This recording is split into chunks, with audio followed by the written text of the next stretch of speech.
Porque tu opinión también cuenta. República Dominicana es como una fábrica de noticias, de titulares, casi como un circo grande, pero que a veces se toma en serio ese circo. Y yo analizando nuestra realidad y mis más de 30 años de vida en nuestro país, sí, ya dije mi edad, más de 30 años de vida en nuestro país, me doy cuenta que nosotros tenemos un ciclo de temas como que siempre se pasan dando vueltas y entretienen, pero no se solucionan.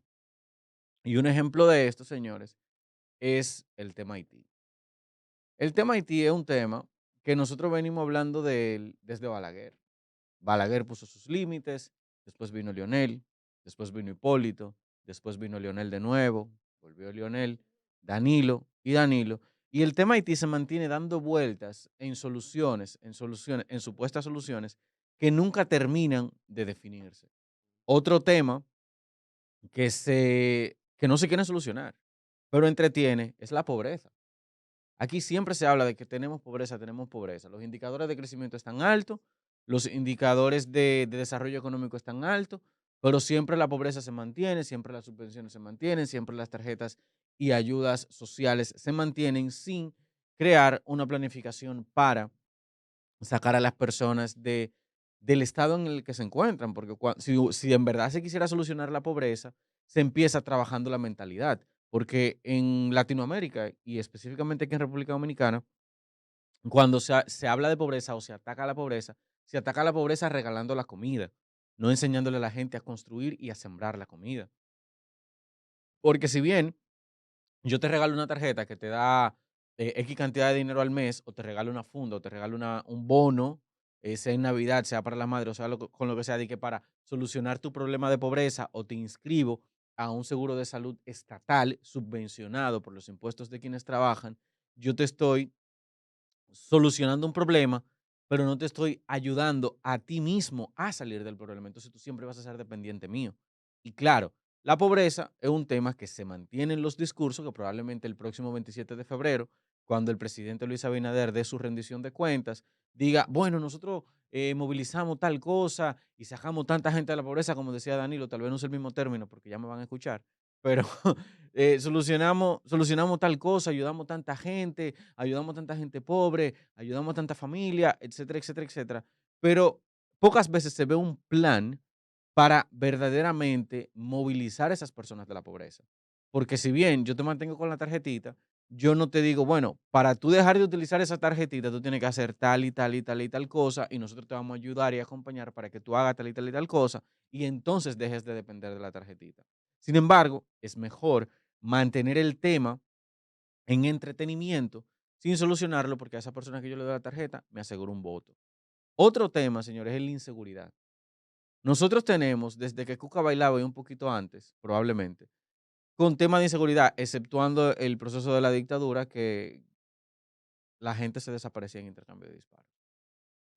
Pero el tema de la inseguridad se mantiene ahí. Viene una ola de delincuentes y sale la policía, apagan el fuego y después vuelve otra vez otra la delincuente.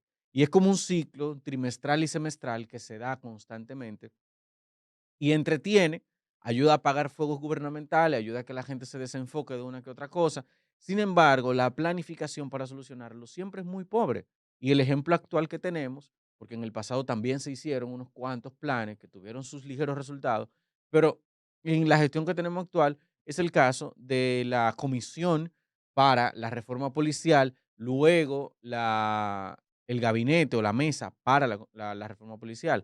El gobierno buscó a unos 8 o 12 profesionales y de diferentes sectores de la sociedad y técnicos en el área, que los buscaron para que aportaran una solución, hicieron un análisis, hicieron unas investigaciones, y aportaron un plan, luego se hizo la dirección ejecutiva para la reforma policial, que se puso a Pepe Vila, y aún es la fecha que nosotros no vemos solución. Sin embargo, la inseguridad ciudadana nos mantiene entretenidos, pero tampoco se soluciona. ¿Por qué? Porque a los gobiernos no necesariamente le conviene que se solucione esto. Y, Eury, ¿tú te estás volviendo loco? No. ¿Por qué no les conviene? Porque de una u otra forma tú mantienes a las personas desenfocadas. desenfocadas de cuestionarte a ti. Un país donde las personas tienen todos sus problemas resueltos, un país, o no sus problemas resueltos, donde las personas no tienen este tipo de problemas, pues ese país entonces empieza a buscar otros márgenes de peligro y los va a encontrar en quien administra eh, el dinero del Estado.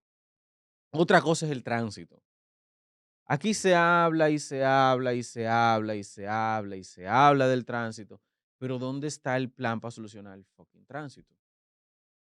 Claro, tenemos el Intran, que es el instituto que hace planificaciones, alinea las políticas públicas y propone mejoras. Tenemos la DGCET que ejecuta y el Intran es un instituto que no necesariamente ejecuta cosas, valga el, el punto. El Intran es un instituto que de manera transversal busca construir las soluciones con otras organizaciones. O sea, el Intran hay cosas que no puede de manera tácita ejecutarlas porque le da su regalada gana. Sin embargo, tiene ciertas responsabilidades. Por ejemplo, el Intran ya no puede mandar a los agentes del DGC a hacer tal cosa. Puede sugerírselo porque los del DGC pertenecen a la policía. Entonces, pero el tránsito como tal es un problema que se mantiene la discusión, se mantiene la discusión, todo el mundo coge lucha con él, nos entretiene uno que otro mes cuando se pone intenso, cuando se pone más cargado. Sin embargo, no hay una solución todavía. Y no se quiere solucionar porque no se aplica no se siente un grupo de gente, que vamos a resolver esta vaina, qué necesitamos y cuántos pasos necesitamos dar y en qué tiempo lo podemos solucionar con el margen de error debido. Porque si bien es cierto, la planificación tiene su margen de error. Otro tema, el manejo de desechos. Señora, aquí en todas las alcaldías tenemos problemas con el manejo de desechos, con el manejo de la basura. En todas, en todas. Lo que es la recogida de basura, el procesamiento, la educación ciudadana para la separación de los desechos, para que haya un procesamiento más eficaz, pero también el hecho de que en la recogida se pueda recoger de manera dividida para que haya un manejo más amigable al medio ambiente. Ese es otro tema que lo vemos en diferentes organizaciones, la gente siempre está hablando de él, siempre estamos preguntando o siempre se está diciendo, bueno, que la recogida de basura, por ejemplo, Santo Domingo Este o Ciudad Gótica, como le digo de cariño, ya parece un vertedero grande porque no tiene un buen manejo del desecho, de los desechos sólidos. Entonces, ese otro tema, nosotros también nos entretiene, nos mantiene con titulares, nos mantiene con noticias, pero no se resuelve. El Código Penal, que supuestamente por enésima vez, porque desde que estoy con mis narices en la política, se está aprobando en la próxima legislación, se está aprobando en esta sí. Desde que tengo mi nariz en la política, siempre en esta sí lo vamos a aprobar, en esta sí lo vamos a aprobar y siempre sale una pendejada que lo retrasa. Ya el Código Penal, hubo un consenso en el Senado, pasó a la Cámara de Diputados, supuestamente ahí habrá consenso y ya será una de las primeras, de las primeras iniciativas que se va a discutir en la Cámara de Diputados posterior al 27 de febrero. Esperando que se apruebe. Pero ese mismo tema nos entretiene, y nos entretiene, y nos entretiene. Y hasta el momento, aunque pasen unos meses, hasta el momento no existe un consenso para aprobarlo. Hasta el momento no se soluciona en sentido general para resolverlo. Y otro, la corrupción. Todos hablamos de la corrupción, todos hablamos de la corrupción, que la corrupción, que la corrupción, que la corrupción. Ajá. Pero ¿cuáles son los indicadores y cuáles son los parámetros para que la corrupción se dé menos? Si tenemos corrupción desde el sector privado hasta el sector público y tenemos corrupción desde que un individuo es candidato, me va a decir a mí que cuando llegue va a dejar de serlo. Si un candidato, alguien para llegar a una candidatura, vamos a ponerlo más para atrás, alguien para llegar a una candidatura tiene que, vamos a decir, utilizar mecanismos de corrupción, sea pagándole al partido, sea buscando la mecánica para que le den la candidatura al dedillo cuando el partido necesita un consenso democrático, cualquiera de esas formas que sea, o sea, comprando voluntades dentro del partido. Si ese individuo ejerce la corrupción para ganarse una candidatura, en la candidatura ejerce la corrupción comprando votos, ¿qué usted cree que va a hacer cuando llegue? Va a ser corrupto, porque inició siendo corrupto. Entonces, ese otro tema nosotros también nos entretiene, porque hablamos de la corrupción, nos quejamos de la corrupción, salen los titulares con la corrupción, se comenta de la corrupción gubernamental, pero cuando uno mira adentro no se quiere solucionar. ¿Por qué? Porque demasiada gente se beneficia de él. Tú tienes el sector empresarial que se beneficia de la corrupción. Tú tienes el empleado que trabaja en el sector empresarial que se beneficia de la corrupción, que, ¡guap!, adivina, se queda callado. Tú tienes también al político que no le conviene que la corrupción desaparezca porque con lo que le aporta el sector empresarial o con lo que le aportan diferentes entidades, ese entonces aupa la corrupción cuando llega y dice, yo no puedo dispararme en el pie. Si a mí una entidad X me aporta 10 millones de pesos para mi candidatura, esa entidad X me la aporta con la condicional de que mañana yo le favorezca con algo. Entonces, si él me lo da detrás de cámara, que yo no lo reporto a la Junta Central, a través de los movimientos que se dan, pues mañana cuando él me pida algo, yo tengo que buscar la forma de hacerlo. Entonces, hubo un inicio con corrupción, un desarrollo con corrupción y un término en corrupción, pero nosotros no tenemos la conversación para eliminar la corrupción en su estructura. Y así tenemos también el caso de las ARS.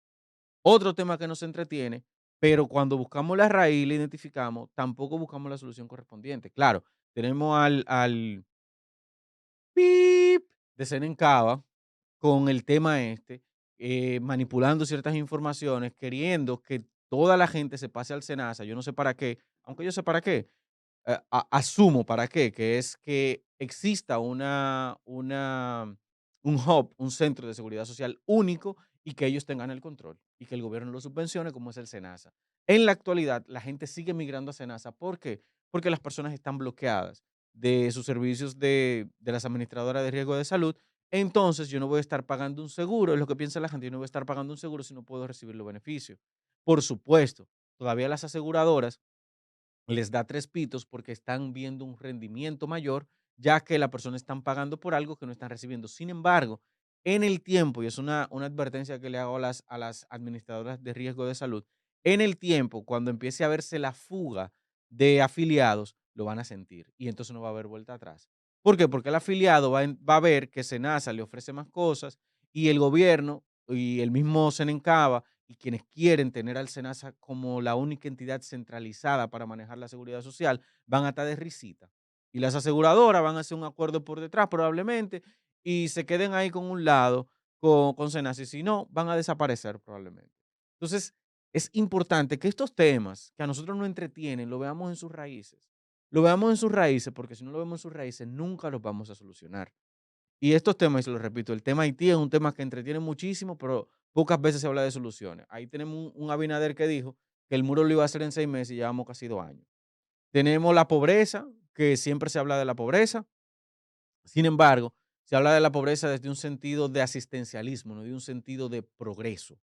Yo hablo de la pobreza porque yo le doy una asistencia social al individuo para que éste, entre comillas, con una ayuda de un mes, salga de la pobreza. En vez de yo hablar de la pobreza con un sentido de progreso en el que yo aporto mentalmente o académicamente al individuo para que éste construya su propio progreso y yo le asisto en el camino a construir su progreso para luego soltarlo como si fuera un muchachito. Se habla de la inseguridad cada vez que hay un acto en el cual la sociedad se indigna, pero ¿cuál es el plan real para resolver la inseguridad? Se habla del tránsito cuando la gente se emputa también, se habla del manejo de desechos cuando hay mucha basura en la calle, se habla del código penal cuando está llegando un punto y tenemos 20 años discutiendo de él, y de la corrupción, pero a demasiada gente le conviene. Y todos estos casos que nos entretienen, tenemos la necesidad de irlo prestando atención para solucionarlo. Porque si no, nos podemos pasar mi vida, lo que yo tengo de vida, más de 30 años, entera de nuevo, discutiendo estos temas que nos entretienen sin una solución viable.